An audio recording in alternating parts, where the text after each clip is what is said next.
Bueno, ya estamos grabando. Esperemos que para el segundo cuatrimestre, en agosto, podamos empezar las clases presenciales. ¿Sí? Hoy nos vamos a reunir a esta hora y la próxima vez también, pero cuando empiecen las clases presenciales les confirmo, o les va a confirmar la preceptora, porque no sabemos, por mí no hay ningún problema, pero no sabemos cómo va a organizar el profe de la otra materia las clases. El horario nuestro comienza a las 16, pero hicimos este cambio para que él unifique los dos cursos, el de segundo año y el de ustedes, ¿sí? Bueno, esperamos un ratito más antes de empezar. Pero todavía no tengo ninguna notificación de ningún tipo, ni oficial ni extraoficial, sobre el reinicio de la actividad presencial en el instituto. Sé que en primaria y secundaria están volviendo estos días, pero terciario no tengo, yo por lo menos no tengo ninguna información.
Bueno, vamos a empezar. Estábamos iniciando en la lectura de nuestro texto El asesinato de la verdad, la problemática de las redes sociales y el aprovechamiento de los datos que nosotros generamos, independientemente de nuestra voluntad o independientemente incluso de nuestro consentimiento, y que son aprovechados por un mecanismo de captura de esos datos, pero además de procesamiento, gracias al cual, como vamos a ver en la clase de hoy, se utilizan distintas estrategias electorales, publicitarias, propagandísticas y fundamentalmente de control social para generar climas de opinión favorables a determinados objetivos, a determinadas metas.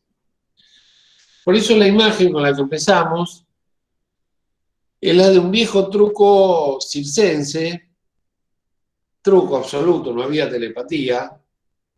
El ilusionista tenía un supuesto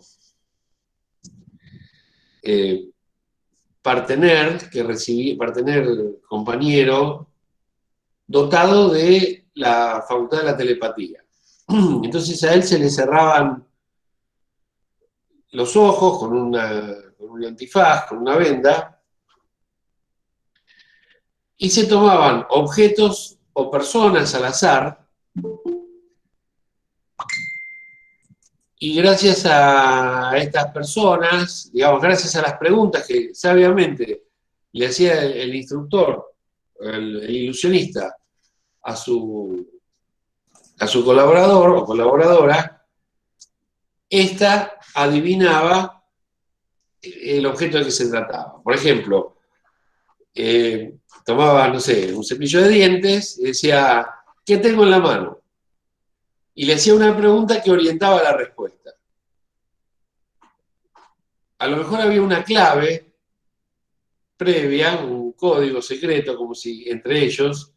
Entonces le decía, mira, lo primero que voy a agarrar es un reloj pulsera. Voy a mostrar una mujer, o voy a señalar una mujer joven, etc.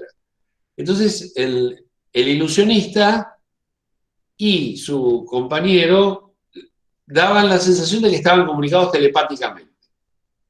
Bueno, con los años aparecen todas estas disciplinas que voy a ir presentando y que tienen que ver con la concentración y el tratamiento de datos de millones de usuarios desconocidos,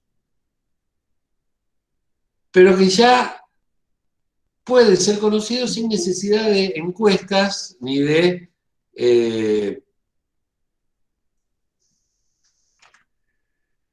otros relevamientos, por ejemplo, llamados telefónicos, observaciones, etc. El principio general es este. Cuando una persona está vinculada a un grupo o a varios grupos de personas y además tiene determinada edad y manifiesta cierta predilección por determinados temas, pongamos el deporte, el turismo,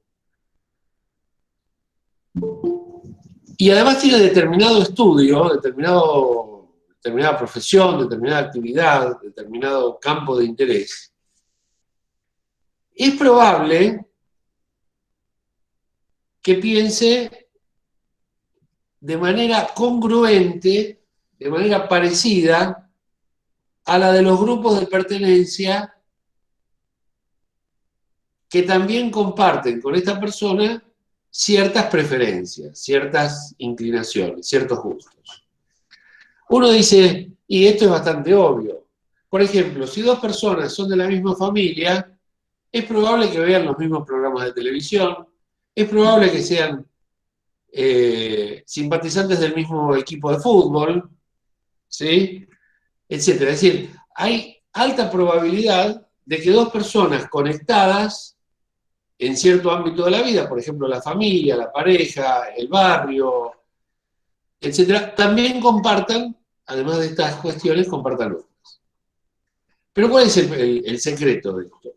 Que no estamos hablando de una pareja o de una familia, estamos hablando de millones de usuarios.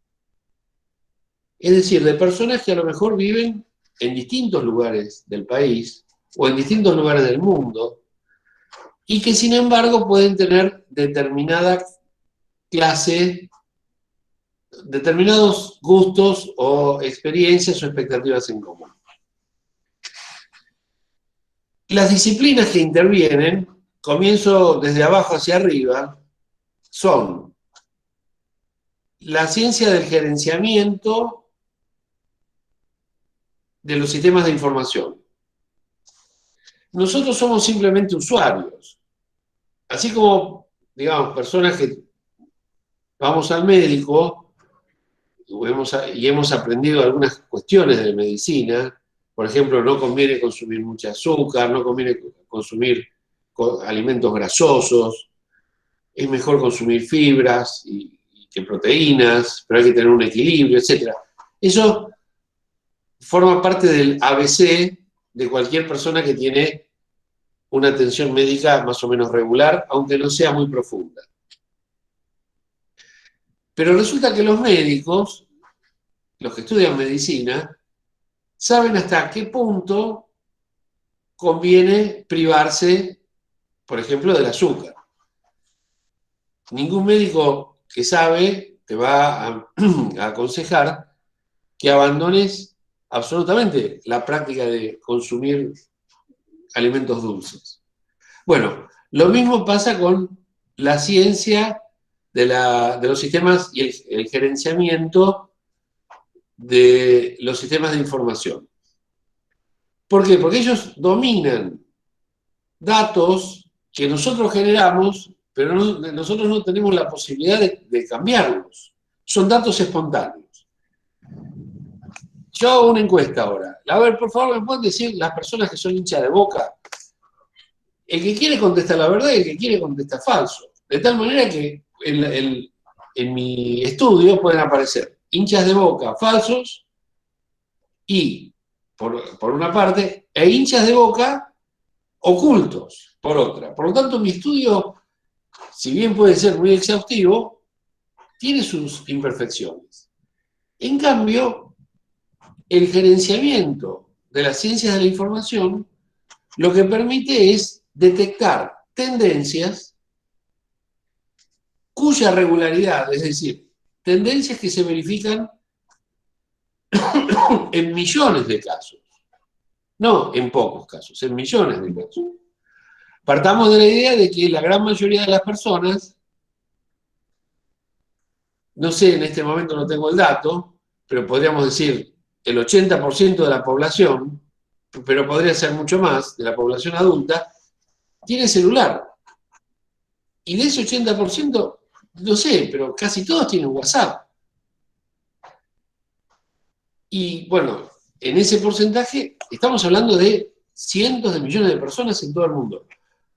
Tienen alguna red social, que puede ser Instagram o Facebook o lo que sea, WhatsApp, etc. Es decir,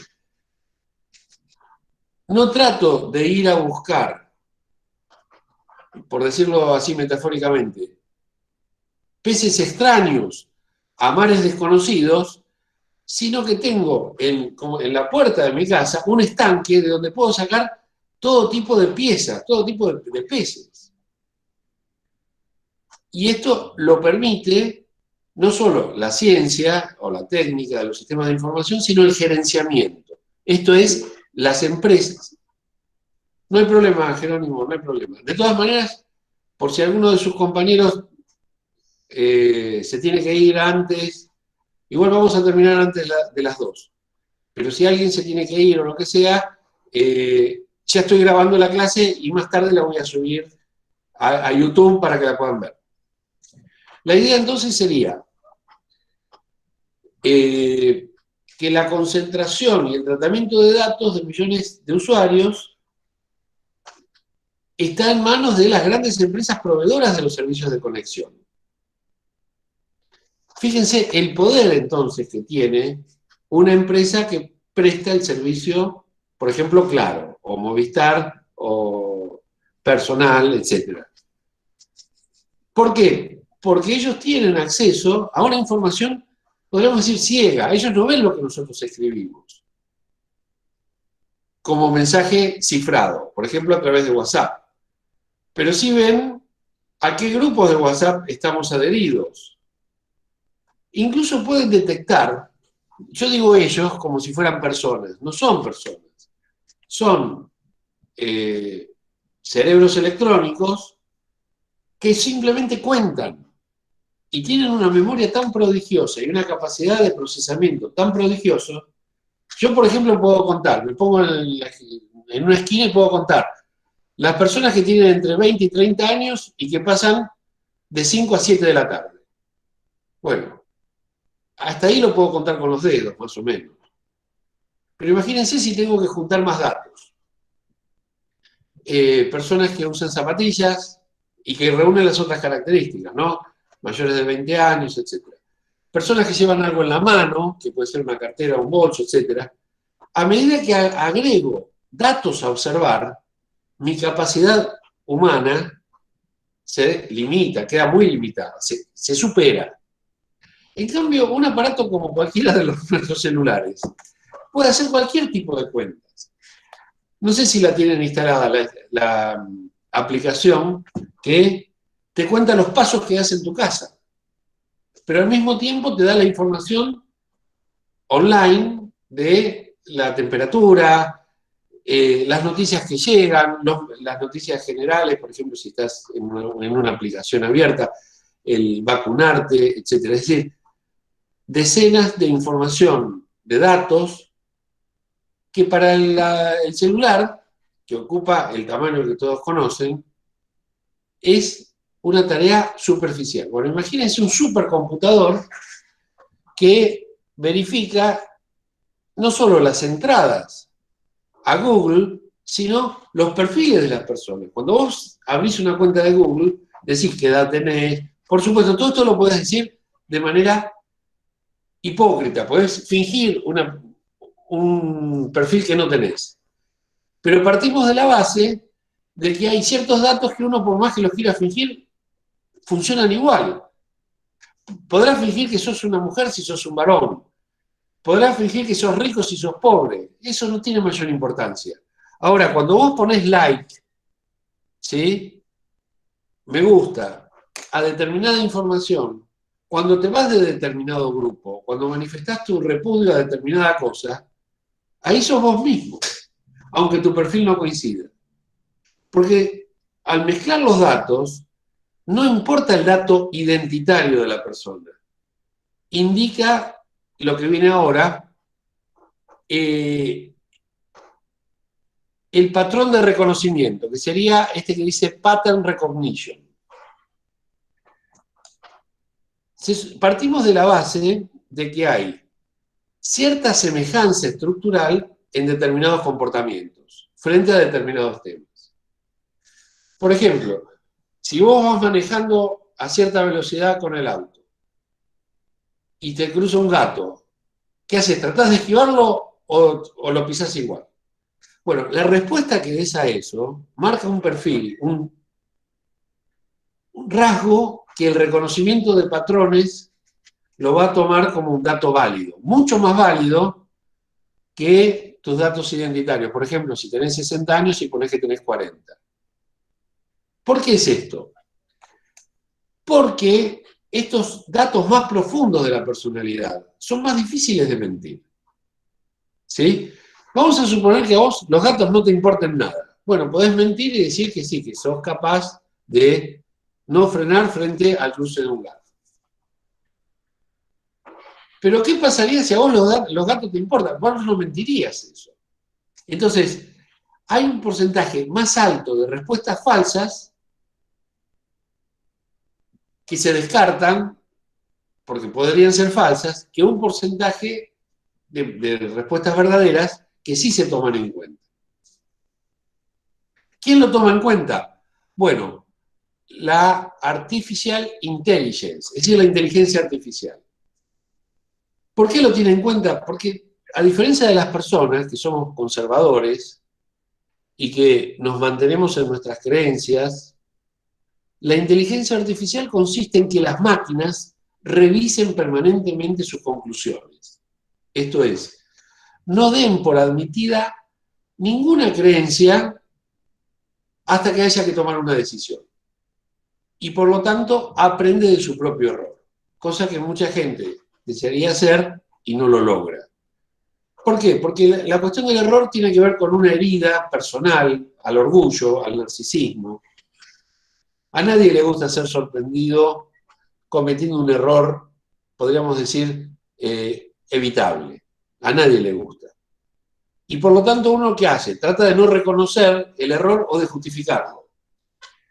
¿Cómo está programada la inteligencia artificial? Para reconocer los errores. Es más, para buscar los errores. Es la forma de aprender más eficaz que conocemos. Seguramente ustedes conocen montones de personas que no tienen esa capacidad de aprender del propio error. Y seguramente muchos dirán, yo sí aprendo de mi propio error. Bueno, puede ser, no lo voy a negar, pero admitirán conmigo que es muy difícil reconocer el error, incluso ante uno mismo. Ante uno mismo. Todo esto genera bases de datos. Esto que se llama databases, que está en el globito verde, ¿sí? En el globito verde de la derecha abajo. Las bases de datos generan, entre otras cosas, la posibilidad de la machine learning, es decir, de la máquina de aprendizaje. Máquina de aprendizaje. De esa forma es más fácil reconocer patrones, reconocer perfiles, insisto, no identitarios, tu nombre, tu edad, tu país, sino, a ver, ¿qué tolerancia tendrías frente a una legislación donde aumenten los impuestos o donde reduzcan? Yo estoy poniendo ejemplos muy sencillos como para que nos entendamos. Imagínate que se discuta en algún país que en lugar de tener ocupación de 50 horas semanales, los trabajadores estén ocupados 35 horas semanales. De tal manera que con las 15 horas que cada uno deja de trabajar, los desocupados, los que no tienen tarea hoy remunerada, puedan incorporarse al mercado de trabajo. Es decir, que por cada 4 personas que hoy trabajan, aparezcan 3 nuevos trabajadores cumpliendo la parte de la jornada que esas personas que hoy trabajamos 50 horas, serían 200 horas, quedarían 35 por 3, quedarían 100 horas. Si todos trabajaran 35 horas, en lugar de 4 trabajadores tendríamos 7. Y, por lo tanto, se reduciría el número de desocupados. ¿Qué opinas frente a eso? Una respuesta como esta te da un perfil. El trabajador seguro va a decir que está de acuerdo con que le reduzcan la hora de trabajo. El empleador, en cambio, va a decir que no está de acuerdo. Vos podés haber puesto que tenés grandes ingresos, pero si a vos te dicen que te van a cobrar impuestos por los ingresos, si es falso vas a decir que estás de acuerdo con que te cobren impuestos, porque de verdad vos no cobrás, no tenés altos ingresos. ¿Qué pasaría si fuera al contrario, si vos tuvieras altos ingresos? Lo que lamentablemente verificamos todos los días. El impuesto a las altas fortunas es rechazado por los que tienen altas fortunas y es aprobado y estimulado por los que tenemos bajas fortunas. Entonces, la máquina de aprendizaje lo que hace es enseñarnos o enseñar a la ciencia de la información a descubrir nuevos patrones de regularidad en materia de opiniones y de conductas. Dejamos el lado derecho del cuadro y vamos al lado izquierdo. En el centro tenemos el data mining, que en español significaría simplemente minería de datos. Así como la actividad minera consiste en meterse en las profundidades subterráneas para buscar metales preciosos, el data mining es la exploración en las bases de datos, pero no de los datos, insisto, explícitos, sino en los datos que pueden descubrir o llevar a descubrir nuevos patrones de reconocimiento. ¿Cuál es la garantía que tiene esto? Un modelo matemático. Yo no puedo explicarles nada de matemática porque sé muy poco. He estudiado hace años algo de estadística, pero la estadística lo que te permite, veámoslo con un ejemplo muy simple. Vos tirás un dado, el dado tiene 6 caras. Teóricamente, la posibilidad de que salga 1, 2, 3 o 6 es la misma. Por lo tanto, la probabilidad de que salga un número es un sexto. ¿Sí? Quiere decir, si tirás 6 veces, es probable que cada vez te salga un número distinto. Ahora, eso sabemos, los que jugamos a los dados sabemos que no es así. Sabemos que hay muchas posibilidades, no sabemos cuántas, de que una cara salga, por ejemplo, el 3, salga más veces que el 4 o que el 5. ¿Qué necesito para certificar esto? Tirar el dado muchas veces. Si solo lo tiro 6 veces, la información que tengo es muy fragmentaria y muy insuficiente. Gracias a la ciencia del gerenciamiento de la información, a la conformación de las bases de datos, al data mining, a la minería de datos, yo puedo hacer un modelo matemático y decir que en ciertos lugares, en determinadas épocas, hay mayor probabilidad, por ejemplo, de que salga el 5, o por ejemplo, de que la gente apruebe una legislación restrictiva, por decir algo, al consumo de alcohol. Nosotros, como personas, a medida que vamos creciendo, adquirimos algo que se llama tacto, no el tacto del físico, de la piel, sino una intuición. Nosotros nos imaginamos que por la forma de vestir, por los gustos que tiene, por las opiniones que expresa, digamos, determinada persona puede ser conservadora en términos políticos o progresista. Si a vos te presentan a alguien de ciencias económicas, ¿qué dirías? ¿Que es progresista o que es conservador? No importa la edad que tenga. Tal vez me equivoco, corríjanme, ¿no? O sea, se desmutean y me interrumpen sin ningún problema. Pero yo puedo decir, y el que estudia ciencias económicas es más bien conservador. El que estudia veterinaria es más bien conservador. No los conozco a todos. Ambas carreras en Tandil hace más de 50 años que están. No los he conocido a todos. Pero tengo una experiencia del mundo que me hace pensar que la mayoría de los que estudian humanas son progresistas y la mayoría de los que estudian económicas son conservadores. Después vamos a ver qué significa cada cosa. Pero para traducirlo a términos electorales, uno podría decir, los de humanas más bien van a votar a la izquierda o al peronismo, y los de económicas más bien a la derecha, a Espert, etc. Probablemente esté equivocado y mi ejemplo no sirva. Pero el modelo matemático, a diferencia de mi tacto, de mi sensibilidad, el modelo matemático va a reunir millones de observaciones.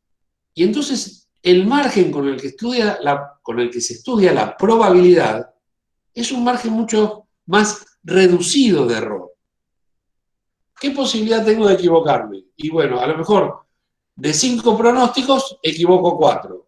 Pero el modelo matemático, por esto de que va aprendiendo de su error, achica los márgenes de error. Entonces el riesgo de error se reduce. Cuando en las encuestas electorales se nos dice que un candidato aventaja a otro, en realidad se trata de un cálculo estadístico basado en un modelo matemático. Por supuesto que hay muchas variables. Y lo primero que hay que descartar es la buena fe con la que se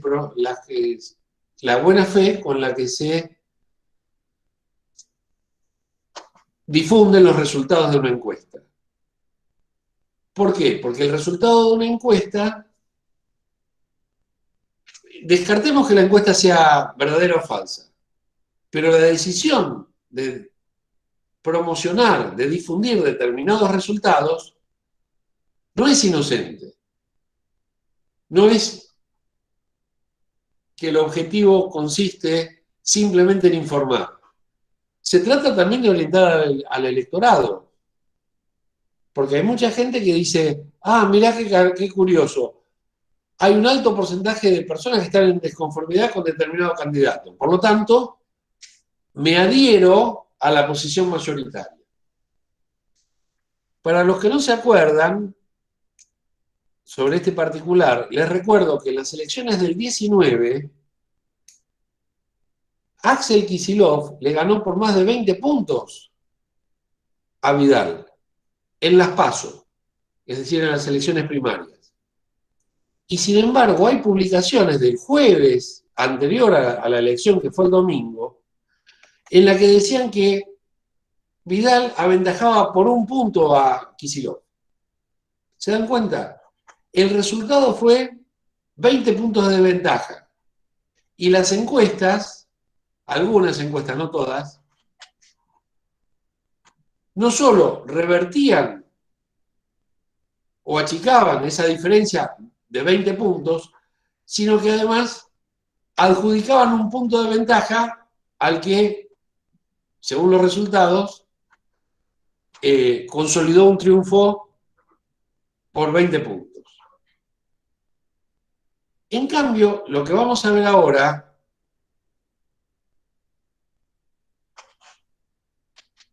es un conjunto de operaciones que no tienen que ver con la difusión de los resultados, sino que tienen que ver con la cocina de los datos.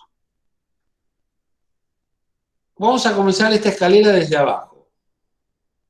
Árboles de decisión, es decir, decision trees, ¿no es cierto? Árboles de decisión. Tenemos que llevar la investigación de los votantes o de los consultados, consumidores, a un esquema muy parecido al que a nosotros nos interesa precisar. Para lo cual tenemos patrones secuenciales. Y después tenemos agrupamientos, es decir, por el parecido que tienen las personas en sus patrones, se agrupan. Esto permite predecir comportamientos, asociarlos y clasificarlos. Todo esto son las técnicas que nosotros, por supuesto, no vamos a estudiar, pero que tenemos que conocer, porque muchos consultores de comunicación, me refiero a empresas que proveen estos servicios a partidos políticos, a gobiernos, etcétera, a agencias de publicidad, contratan personas entrenadas no en la técnica digital de esto, sino en el diagrama de observación de grandes poblaciones. Yo no les recomendaría que trabajen de esto, pero si es el trabajo que probablemente mayor cantidad de empleos proponga en el futuro, pero no dentro de 100 años, dentro de un año, les conviene tener presentes todas estas técnicas. Tengan en cuenta esto, las consultoras de opinión pública, hasta no hace mucho, tenían que acceder a entrevistar al paso, o sea, en una terminal de trenes, la gente que pasa y se quiere detener un ratito a responder un cuestionario, o los que están por teléfono, son interrumpidos en su tarea, en casa o donde sea, los llaman por teléfono y tienen que interrumpir para contestar. Y esto era carísimo. Se había ideado un sistema, seguramente ustedes han recibido este tipo de encuestas, una máquina que marca todos los números telefónicos de una ciudad. Las máquinas a veces están en Buenos Aires o en La Plata. Entonces, llaman y te dicen, bueno, si usted es varón, marque 1. Si usted tiene más de 50 años, marque 1. Y así. Esos son los árboles de decisión que permiten secuenciar los patrones, agrupar por región, por edad, por sexo, y luego predecir, ¿usted votaría, por ejemplo, al intendente actual o preferiría cambiar, etcétera? Todo este proceso nos llevaría mucho tiempo y mucho dinero. ¿Cuál es el riesgo del mucho tiempo? Las encuestas muchas veces toman una fotografía de una decisión que la gente tiene tomada 1 o 2 días antes. Pero para que vos puedas hacer 5 millones de llamadas telefónicas, no te alcanzan 2 días. Tenés que empezar mucho antes. Y a lo mejor vos estás tomando una encuesta sobre un fenómeno que va cambiando, o que va a cambiar inexorablemente. ¿Qué se hace en esos casos? Bueno, cambiar la forma de obtener los registros, no llamamos por teléfono ni preguntamos a la gente, sino que hacemos minería de datos. Y esa minería de datos, evidentemente, se instrumenta de manera digital, de manera computacional. Pero el que da las instrucciones y el que toma las decisiones, ¿quién es? El experto en comunicación. A eso quería llegar. Los saberes útiles para el control social y la involuntaria disposición de los internautas a desnudar sus opiniones, hábitos, deseos y terrores no es tarea de un ingeniero, no es tarea de un filósofo, es tarea de un comunicador. ¿Por qué? Porque el comunicador está en contacto con los gustos y las tendencias populares. Bueno, para repasar esta cuestión, vamos a retener estos 3 conceptos. Minería de datos, que se basa en estadísticas y que necesita del aprendizaje de la máquina de aprendizaje y de la inteligencia artificial. En ambos casos, ¿en qué consiste la minería de datos? En cambiar las conclusiones a medida que las nuevas observaciones lo indican. Todo lo contrario de lo que hace una persona terca. Un terco, ¿qué hace? Dice, bueno, yo siempre, esto me lo enseñaron mis padres y yo lo mantengo a rajatabla. Bueno, puede ser que te convenga desde el punto de vista emocional, pero no te conviene desde el punto de vista comunicacional. Escuchar a la gente. Y por escuchar a la gente va a ser más fácil subordinar a esa gente a tus objetivos de lo que vos crees. Es todo lo contrario. ¿Por qué? Bueno, este señor, que se llama Axel Nix, ahí lo ven, ¿no? Está preso, tal vez no está en cana, pero sí está bajo proceso, porque su empresa, se llega a ver, Cambridge Analytica, que tiene un cerebro ahí, como un diagrama, asesoró las campañas electorales de Macri en el 15, de Bolsonaro en el 18, creo que fue en el 17, Bolsonaro, y de Trump en el 16. ¿Sí? Como ven, se trata de una empresa británica que presta aportes técnicos, sociológicos y comunicacionales a campañas electorales. Esta foto está tomada creo que está el subtitulado en español, de una conferencia que este hombre dio antes de que fuera acusado de fraude electoral o de colaborar con el fraude electoral en estas 3 experiencias que yo les digo. En Argentina, como los medios son absolutamente fieles a los objetivos conservadores, no han pasado esta información. Algunos medios que son menos fieles sí han difundido la interpelación que el Parlamento británico le hizo a este hombre. Solo que no lo pueden acusar por delitos cometidos en Gran Bretaña, porque esos delitos se cometieron en terceros países. Y la legislación británica no castiga al homicida, aunque sea ciudadano propio, que ha cometido un asesinato fuera del territorio nacional. Fíjense lo que dice acá. De Mad Men a Mad Men. Bueno, Mad Men, no sé si la han visto, es una serie, una especie de telenovela que está en Netflix, que es la historia de los años de gloria de las agencias de publicidad de Nueva York. Y a los publicitarios se los conocía como Mad Men porque las principales agencias de Nueva York estaban en la calle Madison. Mad Men es un juego de palabras, quiere decir, los hombres locos, los hombres desprejuiciados, podríamos decir malditos también, son los hombres de la avenida Madison. ¿Sí? Un juego de palabras.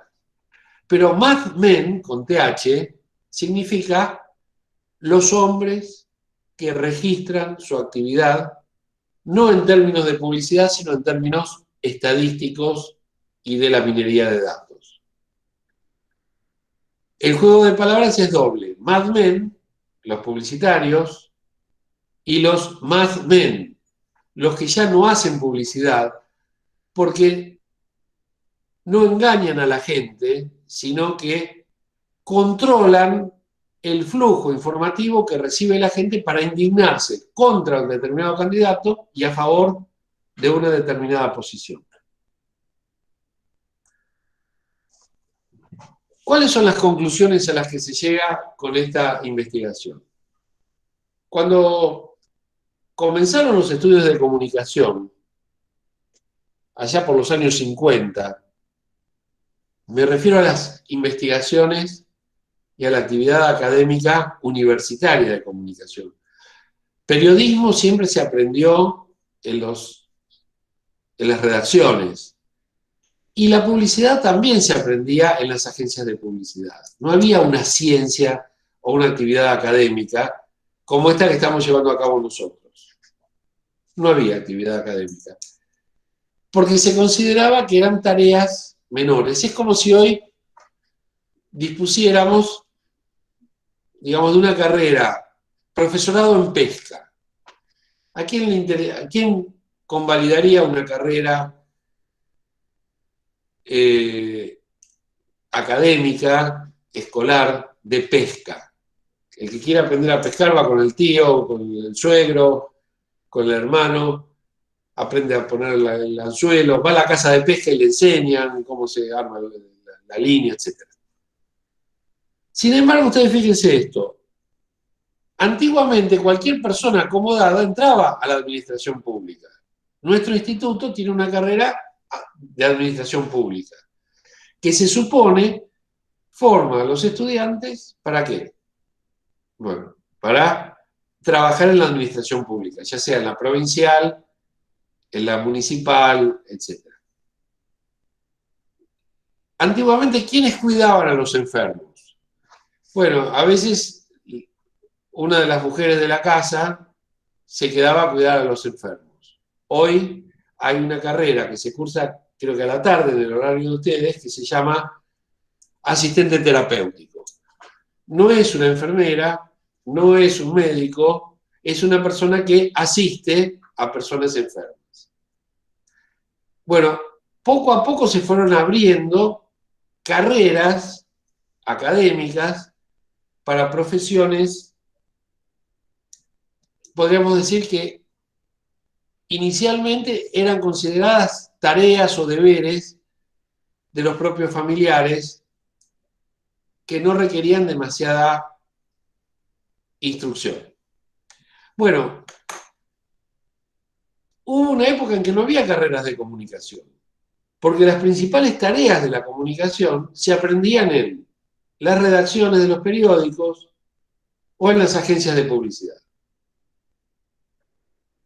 O en todo caso, en las oficinas de prensa y difusión, digamos, de los clubes, de las empresas, de los municipios, etc.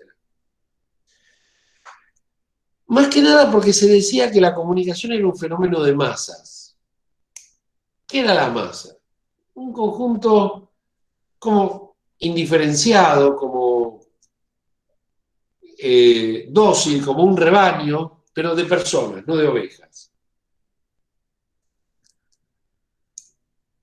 Hoy esa masa se halla segmentada y diferenciada sistemáticamente. Tal vez siempre lo estuvo, pero la impresión prejuiciosa de los observadores, especialmente de los sociólogos, hacía suponer que la sociedad era altamente o profundamente homogénea, que no había grandes diferencias ni por edad, ni por disposición de recursos o habilidades profesionales. Hoy sabemos que nuestra sociedad está profundamente segmentada y que esa diferencia es sistemática. Lo que no conocemos es si hay motivos para esa diferenciación y en ese caso cuáles serían esos motivos. Estas diferencias que se dan son analizadas desde una perspectiva psicológica por todo este mecanismo del data mining, de la minería de datos, cuya hipótesis principal asume la identidad de las personas que integran cada uno de los fragmentos en que se ha hecho estallar esa multitud homogénea. Somos personas distintas, pero tenemos patrones de reconocimiento diferentes. No hay un infinito número de patrones, no lo hay. Hay un número limitado. Lo que pasa es que hay que conocer cuáles son esos patrones. Entonces, en lugar de una masa uniforme, tenemos un mercado segmentado según criterios que aseguran la eficacia de los mensajes dirigidos en atención a la constitución más o menos homogénea, más o menos regular, de cada uno de esos planetas que orbitan dentro de la galaxia electoral. Para decirlo de otra forma, no hay muchos candidatos. En algunos casos hay 4 o 5 candidatos, 2 de los cuales se llevan la polarización. Espérenme que ya vengo, en un minuto estoy con ustedes.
Bueno, ya estoy de vuelta. Discúlpenme, pero justo esperaba a alguien que venía a esta hora y vino. Bueno, entonces, repito el razonamiento. No hay muchos candidatos, habrá 4 o 5, pero 2 de esos 5 polarizan la atención de la mayoría.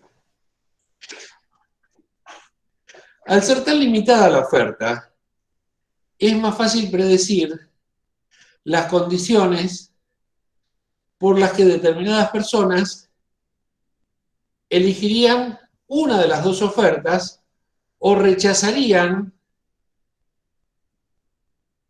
a una de las dos ofertas, o incluso rechazarían a las dos ofertas en forma simultánea.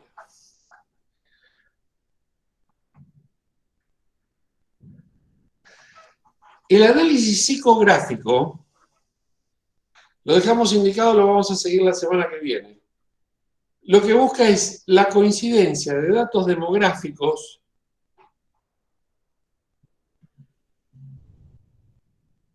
que serían edad, lugar de procedencia, nivel de ingresos, nivel de escolaridad, bueno, si vive en familia o si vive solo, etc. El análisis psicográfico indica que la coincidencia de esos datos demográficos con la homogeneidad de preferencias no es estricta. O sea, podemos coincidir en muchos datos, edad, profesión, etc. Y así todo, no compartir las preferencias. ¿Por qué? Porque en la preferencia hay un componente que es de carácter emocional, no de carácter social. ¿Sí? O sea, podríamos decir, hay gente avara, amarreta, que tiene poco dinero, y gente amarreta que tiene mucho dinero. No es una condición estricta tener dinero, mucho o poco, para ser o no amarrete.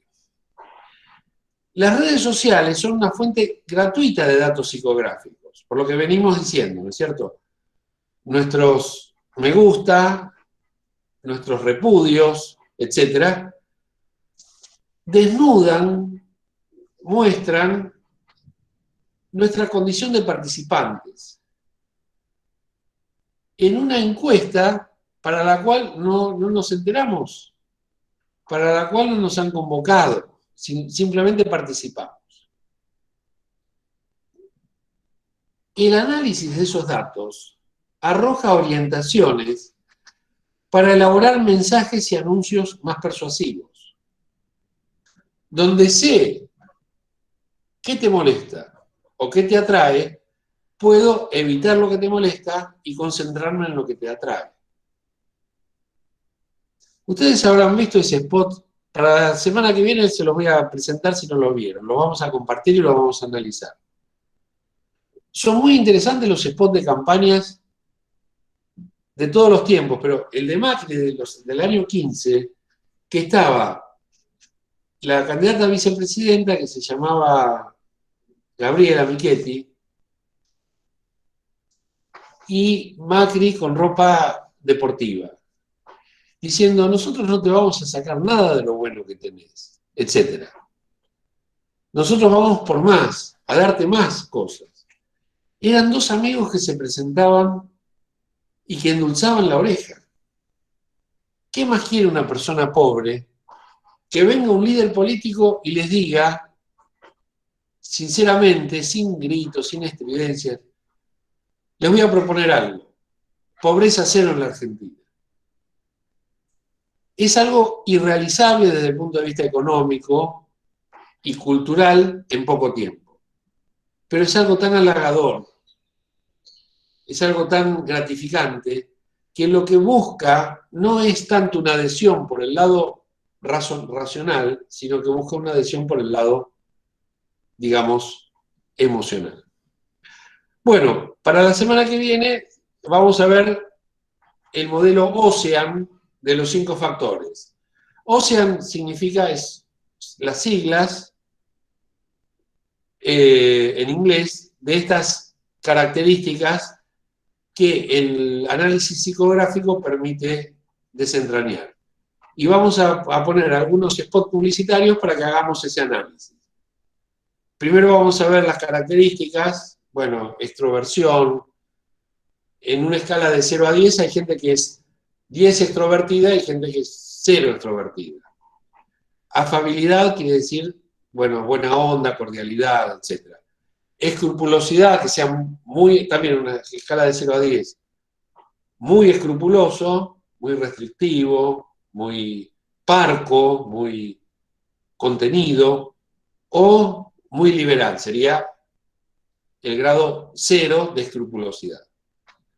Bueno, estabilidad emocional sería otra de las características, y apertura a las experiencias, que indicaría justamente la palabra openness, de ahí viene OCEAN, ¿no? Por sus siglas en inglés. Así que les prometo para la semana que viene una actividad más interesante y ojalá que la podamos hacer participativa, analizando los spots publicitarios que tengo para mostrarles. Algunos son filmados, es decir, salieron por televisión, y otros son gráficos, simplemente.